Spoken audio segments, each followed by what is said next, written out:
Welcome to the Australian Business Executive Podcast, where we speak with Australia's most influential industry professionals on the business and economic development issues taking place across the country.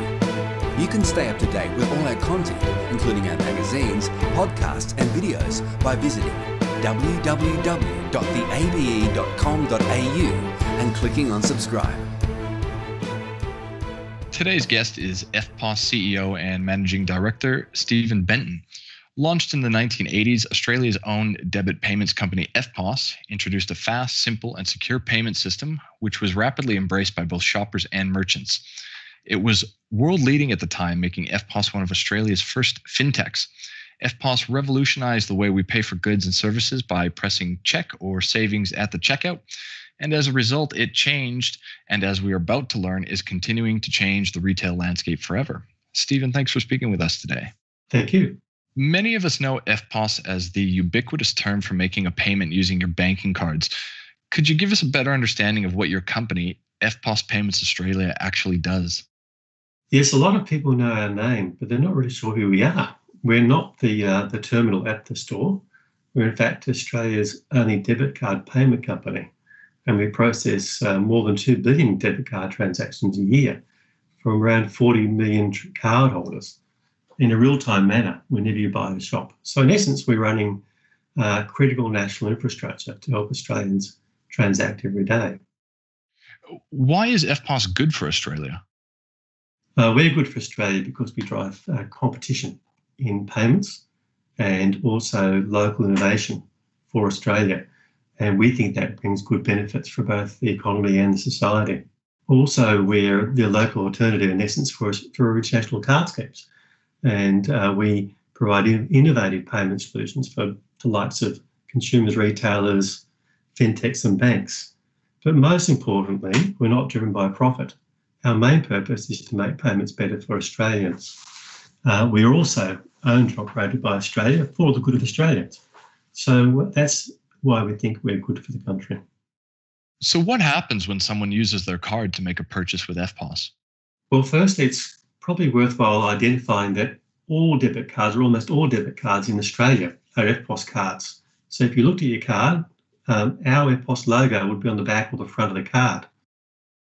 If you may recall, in the past, before people tapped, they used to insert their card when they did a purchase at a store, and they would check or savings would be the choice they would make. And that would go through eftpos. Even today, when you tap, merchants will still send their transactions through eftpos if they choose to do so. The reasons why it's still good for consumers and merchants to choose eftpos include we're real-time for consumers, so the transaction moves real-time. Cardholders are far less likely to be surcharged than some other cards. You can get cash out in many hundreds of locations, or thousands, in fact, across the country.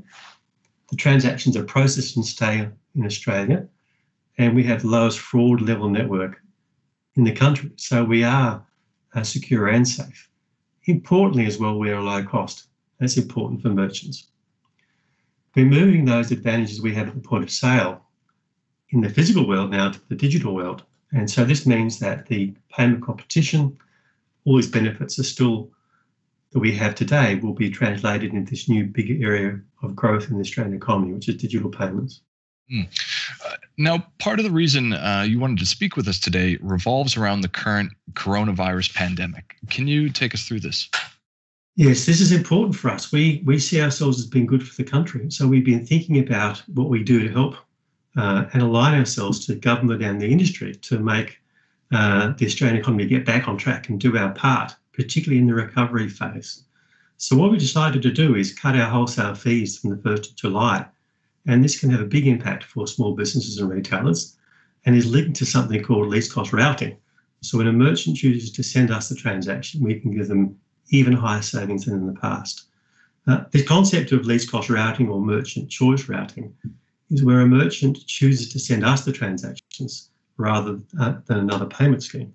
And the Reserve Bank have showed that sending transactions through eftpos saves around half of the cost of sending through Visa or MasterCard, and that can create real savings for merchants, particularly at this time.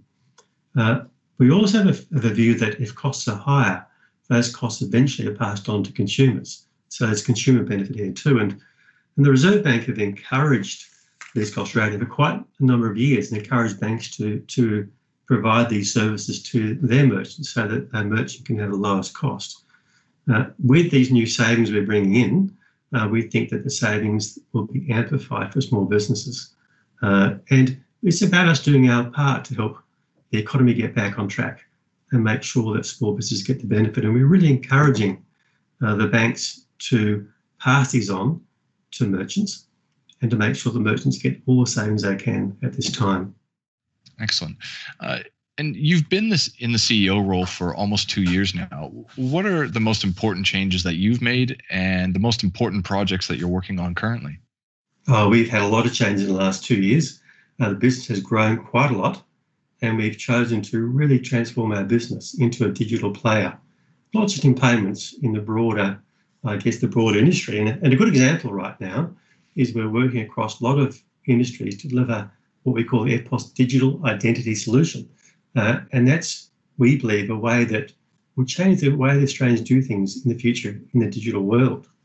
To give an example of this, the things that could impact people's day-to-day lives with our solution include reducing the impact of fraud, which is about $500 million in Australia today, simply in card fraud, protecting identities to guard against identity theft, smoother onboarding of experiences, for example, opening an account or accessing government services, assisting businesses to meet their regulatory needs, and of course protecting data, making sure personal data stays onshore in a secure way. We're really excited about this new tool, and we think it will really help Australians make their lives easier and more secure going forward.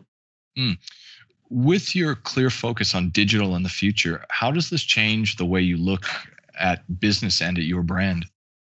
Yes, that's something we thought is important. We need to shift our brand to really reflect who we are now. We're now becoming a hub for innovation in payments and beyond. And a good example is digital identity, the solution we're building right now.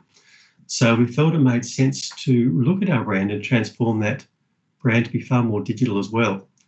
But if you get the essence of what we stand for, it's still the same. And it's very clear that it's about being good for Australia. And we believe we're good for Australian consumers, we're good for Australian businesses and good for the Australian economy. And that's what the brand will evolve through to become far more clearly. Look, are there any other thoughts that you'd like to leave us with today? Just simply to say that we are doing what we can to get Australian business back at this important time. And we're very proud to be part of the solution and bring the economy back to its feet, and be part of what we call Team Australia. Excellent. Well, Stephen, thanks very much for your time today. Good. Thank you, sir.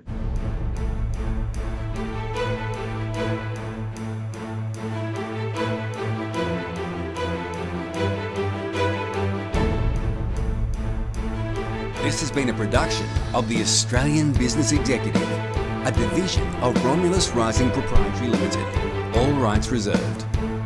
You can stay up to date with the Australian Business Executive, including our magazines, podcasts and videos, by visiting www.theabe.com.au and clicking on subscribe.